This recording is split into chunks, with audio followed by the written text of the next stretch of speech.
Hello and welcome back to the Fantasy Playmakers. What's up, guys? In today's video, I'm going to be going through 5 must-draft quarterbacks for the 2021 fantasy football season. So these are players that I think are undervalued at their current ADP. And when I am talking about the draft price of these players, I'm using Underdog Fantasy Football for my ADP, just so you guys know. And while you're watching this video, if you enjoy the content, please leave a like and subscribe to the channel. That really helps support me and the channel out a lot, and I would really appreciate it. Then also let me know your thoughts down below in the comment section. But let's get right into the must-draft QBs, and the first guy I'm going to talk about is Lamar Jackson. Right now, he is being drafted as the 4th quarterback off the board, and that is a late 5th pick. So right now, the current landscape of those top quarterbacks, you have Patrick Mahomes being drafted towards the end of the 3rd round, and then you basically have Josh Allen, then Kyler Murray, then Lamar Jackson,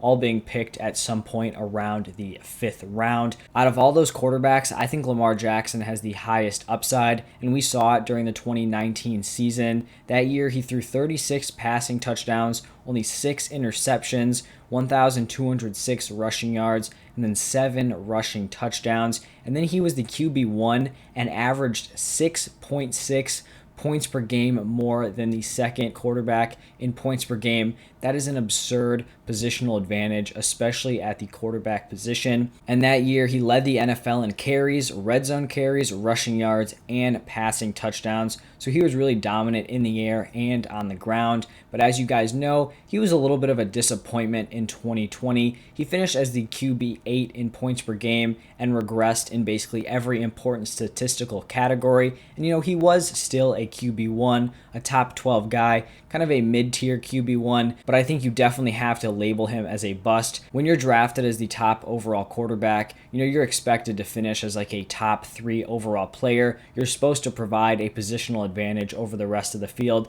and Lamar Jackson just did not. He was bunched in with a bunch of other guys. But for 2021, I expect him to finish much closer to his 2019 season than his 2020 season. His rushing ability is just unmatched. There are some other solid rushing quarterbacks out there, guys like Kyler Murray, Jalen Hurts, but I still think Lamar Jackson is the best athlete out of all of them. And then the Ravens also went out and improved their receiving core. They brought in Sammy Watkins, and then they also drafted Rashad Bateman. He is injured right now, but he should be back, closer to the start of the season. I just think this is a very favorable ADP to pick a player who has one of the best chances to finish as the QB1 this season. The next quarterback I'm going to talk about is Ryan Tannehill from the Tennessee Titans. He took over as the Titans starting quarterback in week 7 of the 2019 season. And if you look at the 10-game sample size when Ryan Tannehill was the starter that season, he actually would have finished as the QB2 in points per game,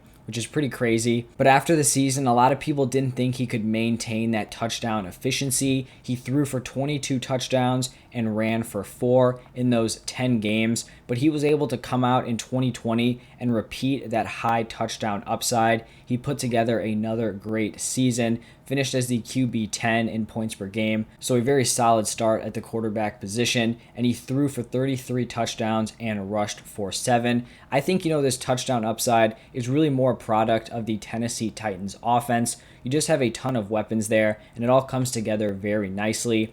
And this offense is going to be stacked once again around him going into 2021. You have A.J. Brown, Derrick Henry, and Julio Jones all playing together. That is going to be borderline unstoppable. And right now, Ryan Tannehill is being drafted as the QB12. I just think this ADP is so much closer to his floor than it is to his ceiling. I feel like he's almost a lock to outperform this QB12 slot, and I think he's one of my favorite late-round quarterback options. All right, for my third must-draft quarterback, it's going to be Matthew Stafford, the guy being picked right after Ryan Tannehill. I am all in on Stafford this season after he was traded to the Rams. This is a major upgrade going from the Lions roster that he was playing with now to the Rams. I still think Matthew Stafford is a very capable NFL quarterback. He didn't put together the most impressive numbers last season, but you really just have to look at who he was throwing the the ball to. There was just not a lot going for him in that offense. And you just have to look back to 2019, where he played in 8 games before he suffered a season-ending injury. But in those 8 games, Matthew Stafford was the quarterback 4 in points per game, and now he gets to play with Robert Woods, Cooper Kupp in this very favorable Sean McVay system.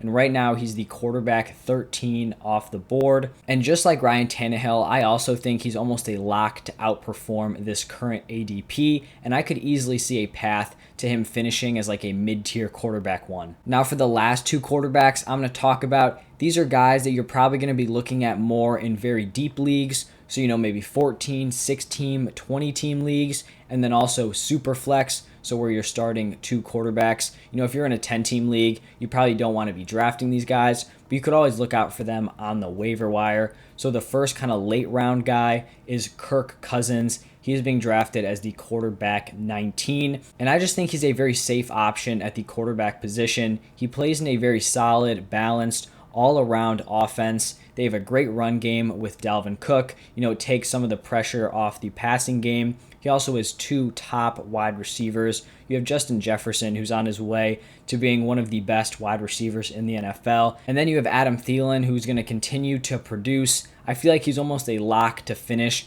as a high-end quarterback 2. He was the quarterback 12 in points per game last season, so that is a low-end QB1. He averaged 19.1 points per game, and there was actually a 1.3 point per game difference between him and the quarterback 13. So, it wasn't like a bunch of these guys were clumped up together and Kirk Cousins, just got a little bit lucky and was that top guy. He did have a pretty solid cushion between him and the rest of the field. And another player that I just think is a lock to outperform his QB 19 ADP. The last player I'm going to talk about is Ben Roethlisberger from the Steelers. I think Big Ben is being very undervalued this season. I understand that people think he's washed up, but I really think it doesn't matter. He was not a good NFL quarterback last year. I don't think he played well. I don't think many people think he played well. But you know what he did? He finished as the QB 13 in points per game last year. And that was while playing bad. Now he's being drafted as the quarterback 22, and I just think it's going to be hard for him to finish lower than the QB 22 in points per game. You have Najee Harris coming in. I think he's going to elevate this offense. They're definitely going to be a more balanced attack that may take away a little bit from Big Ben's volume, but I think he's going to make up for it in efficiency and touchdown upside. The main thing that's really just going to carry Ben Roethlisberger this season is the stacked wide receiver room. You have Deontay Johnson, Chase Claypool, and Juju Smith-Schuster, 3 young and just very talented guys at the wide receiver position. All of them are probably still improving. And then you look at Big Ben in the preseason, he looked great. He looked like the Ben Roethlisberger we were seeing 3-4 years ago. Do I think he's still going to perform on that level in the regular season? Probably not, but he did look way better than last year. And it makes sense because he's a year removed from his elbow surgery, so he's probably feeling much better. And I just think he's in store for a major bounce back season this year. All right, so those are the 5 quarterbacks I think are must drafts at their current ADP. If you guys enjoyed the video, please leave a like and subscribe to the channel. And then let me know your thoughts down below in the comment section. Do you agree that these guys are solid picks at their current draft price? If so, let me know why. If you disagree, let me know, and then tell me what guys you think are solid picks at their current price. That's all I have for you guys today. I'm going to continue putting mock drafts out every single day. Stay tuned tomorrow. I'll be talking about the do not draft quarterbacks. And then the 2 days after that, it's going to be must draft tight ends and then do not draft tight ends. So stay tuned for all of that. But thank you guys, and I'll see you tomorrow.